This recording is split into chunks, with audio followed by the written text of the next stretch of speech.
Good afternoon. Welcome to this recital, which is presented by the Topeka chapter of the American Guild of Organists. A thank you goes out to First United Methodist Church in Topeka for hosting this program, and to Donna Osborne for coordinating many of the details. Why would an Organists Association sponsor a harpsichord recital? Well, for many centuries, there was a close relationship between the pipe organ and the harpsichord. Often composers wrote music that could be played successfully on either instrument. And before there was electricity to run the blowers that filled the pipes, the harpsichord and the clavichord were the primary means a player had of practicing his organ music when there was no one available to pump the bellows of the organ. However, all of the pieces on today's program were clearly intended for the harpsichord, not the organ. The first three pieces on the program today are from the Renaissance in England. Both Orlando Gibbons and William Byrd lived in turbulent times when the crosswinds of the Reformation were affecting the English royalty, who were the primary patrons of this music. Although both composers were well known for their sacred anthems and masses, these three short pieces give us a glimpse of their work in a secular genre.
The 8 harpsichord suites by Handel were published in 1720 at a time when he was becoming famous in England for his Italian Baroque-style operas. They were rushed to publication to preempt counterfeit and unauthorized editions and to take advantage of his rising fame. For the following 3 centuries, these 8 suites remained popular with pianists as well as harpsichord players. The most famous of the 8 suites contains the variations on the Harmonious Blacksmith. The suite I play today, suite number 2, is the most compact and concise of the suites. It opens with an Italian-type aria, richly ornamented over a simple strummed accompaniment imitative of a guitar or a lute, perhaps. The adagio that separates the second movement from the fugal 4th movement is really just a brief transition with a few chords sketched out, leaving the performer to embellish freely.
Johann Jakob Froberger is probably the least familiar name on the program today. That's partly because he left no significant music other than just keyboard music. There are no oratorios, no motets, no cantatas, no chamber music, just harpsichord and organ music. But what he left us is unique and wonderful. His music is transitional, still reflecting the Renaissance style, but aware of the early Baroque idioms as well. Froberger was born in southern Germany, but was truly an international musician, training in Italy as one of Frescobaldi's star pupils, but moving on to work in Austria, Germany, France, and even England in attempts to solidify his career. His music reflects the influences from all of these countries. Froberger was innovative we consider him the creator of the harpsichord suite as a ordered piece of collection of dances. And at this time in France, the most important instrument musically was really the lute. And it was played everywhere to accompany songs and as part of dances. And Froberger was one of the composers that initiated the practice of converting these lute dances into harpsichord dances and putting together suites of dances. There were 4 standard dances that you could find in almost any suite. There was an allemande, which is sort of a slow walking tempo piece. There was a courante, which was a fast running piece. The word means to run. And there was a sarabande, which was a more stately dance, and then there was a jig, which was a very lively triple meter dance. And you could almost always find these 4 movements in a suite of harpsichord dances. And then composers would also add other movements as well. Sometimes there would be a minuet or a gavotte or a bourrée or some other kind of dance, but you would almost always find these 4 basic movements in the harpsichord suite. In this suite, Froberger did something unusual in that the order of the pieces, normally you would think that you would start a suite of music with something fast and lively and end with something fast and lively and put the more reflective stuff in the middle. But in this suite, Froberger opens with a very reflective, slow, almost melancholy allemande, and then follows that with a jig, and then follows that with the very fast courante, and then finishes again with a more reflective sarabande.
Let me tell you a little bit about the instrument I'm playing today.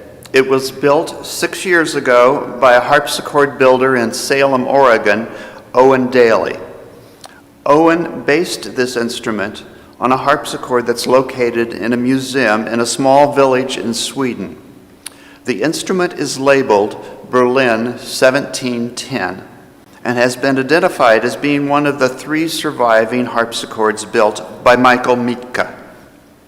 It's significant to musicians because we know that when Bach was employed in Leipzig, he ordered a harpsichord from Mietke for use by the University Collegium that he directed, and it gives us some evidence of the type of instrument that he may have preferred. You can see that this one has a single keyboard rather than 2 keyboards. This was very common at the time. Almost all of the harpsichord repertoire can be played on a single keyboard instrument. Only a few pieces like the Goldberg variations require 2 keyboards in order to play. And it's really only in the 20th century that harpsichordists feel compelled to have 2 manual instruments to show off on when they play their concerts. When it comes to Bach, the word partita had 2 different meanings.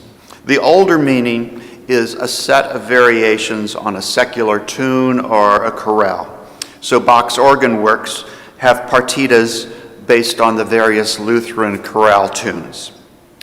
But a partita could also be synonymous with suite, and that is a collection of dance movements in the same manner that we heard in the Froberger and in the Handel. Although Bach wrote over 1,000 works, fewer than 100 of them were actually published as printed pieces of music. One of the things that makes the harpsichord partitas special is that they were the very first works that Bach selected to have published when he finally had an opportunity to see his music in print. All 6 of the partitas are innovative works combining the historical dances, the Allemande, the Sarabande, the Courante, etc., with Bach's genius for contrapuntal writing.